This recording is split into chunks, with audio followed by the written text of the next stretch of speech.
Good morning students, welcome to your English class. Today we will continue our chapter 2nd, Sound of Music.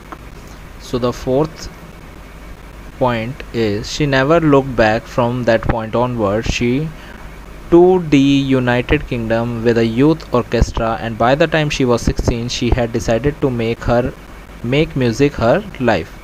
तो as we know कि जो Forbes थे उन्होंने Evelyn को music feel करना सिखाया। तो उसके बाद उसने कभी पीछे मुड़ के नहीं देखा। उसने यूके में एक ऑर्केस्ट्रा मतलब एक ग्रुप ऑफ बैंड ज्वाइन किया और काफ़ी जगह ट्रैवल किया। और जब वो 16 ईयर की हुई तब उसके बाद उन्होंने डिसाइड किया कि वो म्यूज़िक को ही अपनी लाइफ बनाएगी। She audition for Royal Academy of Music and scored one of the highest mark in the history of academy. उन्होंने रॉयल अकेडमी ऑफ म्यूज़िक जो कॉलेज है उसके लिए ऑडिशन दिया और बहुत ही ज़्यादा हाईएस्ट मार्क ऑब्टेन किए। She gradually moved from orchestral work to solo performance, और धीरे धीरे वो ऑर्केस्ट्रा से सोलो परफॉर्मेंस में आने लगी। पहले मतलब वो ग्रुप में परफॉर्म करती थी, उसके बाद उन्होंने अकेले परफॉर्म करना शुरू कर दिया। At the end of her 3-year course she had capture most of the top awards.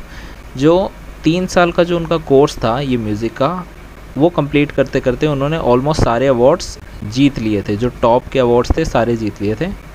And for all this Evelyn won't accept any hint of heroic achievement. और ये सब करने के बाद भी एवलिन को ऐसा नहीं लगता कि उन्होंने कोई हीरोइक अचीवमेंट किए है, मतलब कोई हीरो जैसा काम किया है।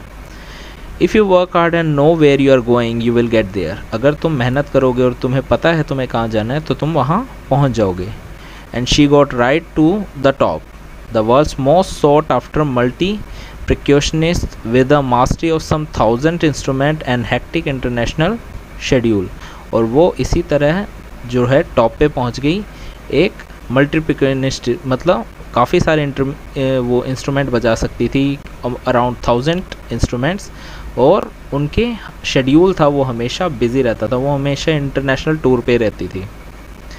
It is intriguing to watch Evelyn function so effortlessly without hearing. ये देखना काफ़ी हैरानी की बात होती है, काफ़ी अजीब सा लगता था कि एवलिन बिना किसी प्रॉब्लम के बिना सुने इतना अच्छा प्ले कर लेती थी। In hour 2 hours discussion she never missed a word. Man with bushy beard give me trouble she laughed. तो क्या कहते हैं, 2 घंटे की कन्वर्सेशन के बाद जो राइटर है उन्होंने बताया कि मैंने 2 घंटे उनके साथ बातें की, पर उन्होंने एक भी, अब सामने वाला सुन नहीं सकता पर ये जो है आदमी वो बोल रहा था, पर उन्होंने एक भी वर्ड मिस नहीं किया। उन्होंने कहा कि man with bushy beard give me trouble. वो कहते हैं कि जब कोई दाढ़ी वाले जो आदमी आते हैं, उनकी जो भारी भारी दाढ़ी मुझसे होती हैं, वो उनकी वजह से मुझे प्रॉब्लम होती है। और वो हंसने लग गई। It is not just watching the lips it's the whole face specially the eyes. उन्होंने कहा कि सिर्फ क्योंकि जब सामने वाला बोल रहा होता है तो जो सुन नहीं सकता उनके पास एक और एबिलिटी होती है कि वो लिप्स रीड कर लेते हैं। तो अगर दाढ़ी मुझे होंगी तो लिप्स रीड करना थोड़ा मुश्किल हो जाता है। तो उन्होंने कहा कि वो सिर्फ लिप्स नहीं, वो फेस एक्सप्रेशन और आंखें देख के सामने वाला क्या बोल रहा है वो समझ जाती है। She speaks flawlessly with a Scottish lilt. और वो जब बोलती थी वो बहुत फ्लॉलेसली मतलब बिना अटके आराम से बोलती थी, और स्कॉटिश वे में, जो बोलने का तरीका होता है ना स्कॉटिश वे, उसमें बोलती थी। My speech is clear because I could hear till I was 11। उसने कहा कि मैं जो बोल सकती हूँ क्लियरली बोल सकती हूँ क्योंकि मैं 11 साल तक तो सुन सकती थी, तो मुझे पता है कि बोलना कैसे है। But that doesn't explain how she manage to learn French and master basic Japanese. पर इससे ये नहीं पता लगता कि उन्होंने फ्रेंच कैसे सीखी और जैपनीज़ कैसे सीखी। As for music, she explained it pour in through every part of my body। और उन्होंने म्यूज़िक के बारे में कहा कि जो म्यूज़िक है वो मेरी बॉडी के हर पार्ट में फैला हुआ है, बिखरा हुआ है। It tingles in the skin, my cheekbone and even in my hair। वो कहते हैं कि जो क्या कहते हैं म्यूज़िक है वो मेरे स्किन के अंदर और चीक बोन, जो गाल हैं वहाँ के जो बोन हैं और जो बाल हैं, इवन उसमें भी कुछ सेंसेशन पैदा कर देता है, मुझे फील होता है म्यूज़िक वो। When she plays the xylophone, she can sense the sound passing by the stick into her fingertips। वो कहती जब मैं xylophone बजाती हूँ तो वो आवाज़ को अपने फिंगर टिप से महसूस कर लेती है।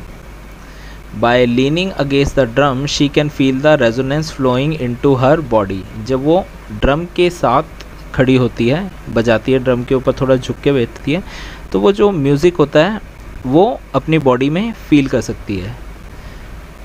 On the wooden platform she remove her shoes so that the vibration pass through her bare feet and up her legs.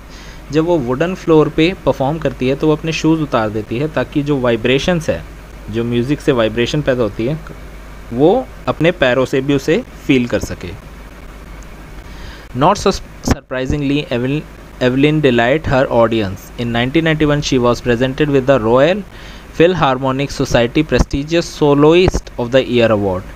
और एवलिन है वो अपने ऑडियंस को बहुत ही ज़्यादा खुश रखती थी, मतलब उनके म्यूज़िक बहुत अच्छा था, और 1991 में उन्हें ये Philharmonic Society prestigious soloist of the year award मिला। ये अकेले बजाने वाले बहुत अच्छी म्यूजिशियन थी। Says master percussionist James Blade, God may have taken her hearing, but he has given her back something extraordinary. What we hear, she feels far more deeply than any of us. That is why she expresses music so beautifully. तो वो कहता है जो एक और music जो मतलब drum वगैरह बजाने वाले एक म्यूज़िशियन थे जेम्स ब्लेड, उन्होंने कहा कि भगवान ने उससे उन्हें सुनने की ताकत छीन ली, पर उसे एक एक्स्ट्रा ऑर्डिनरी चीज़ दी है। जो म्यूज़िक हम सुनते हैं वो उसे फ़ील करती है और बहुत ही ज़्यादा गहराई से फ़ील करती है, इसलिए वो जो म्यूज़िक है उसे एक्सप्रेस भी हमसे बेहतर करती है।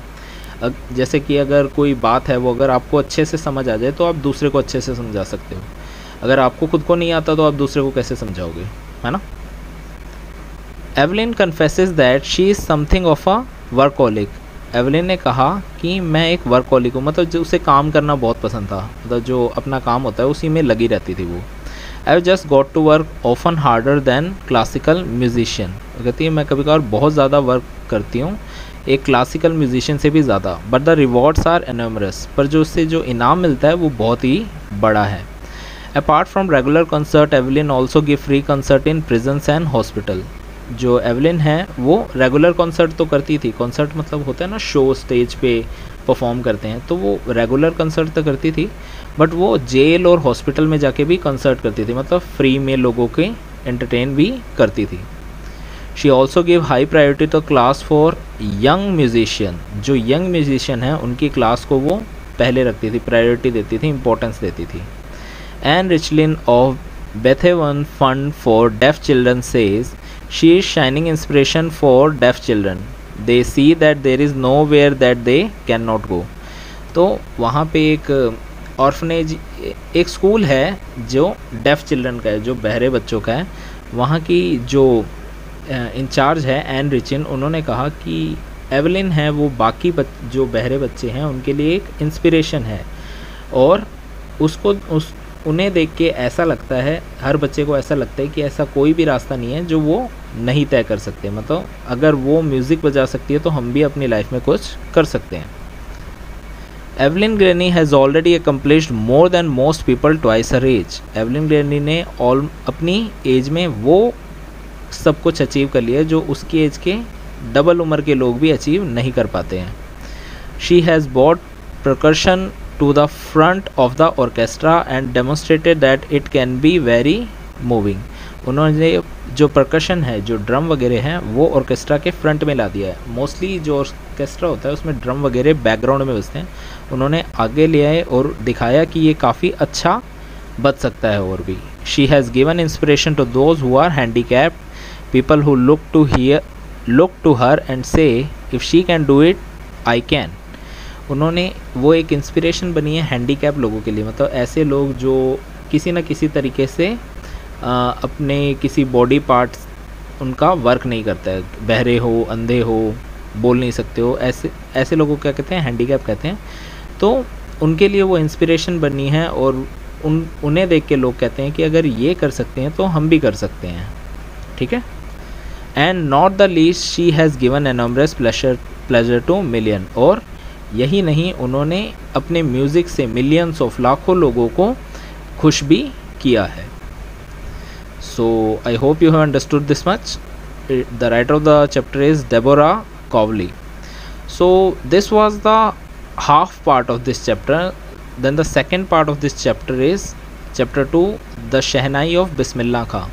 So we have already read about Evelyn Glynn. Evelyn Glynn ने म्यूज़िक से वर्ल्ड में क्या चेंज किया, और यहाँ हम पढ़ेंगे बिस्मिल्लाह खां के बारे में, उस्ताद बिस्मिल्लाह खां के बारे में कि उन्होंने म्यूज़िक से क्या किया था.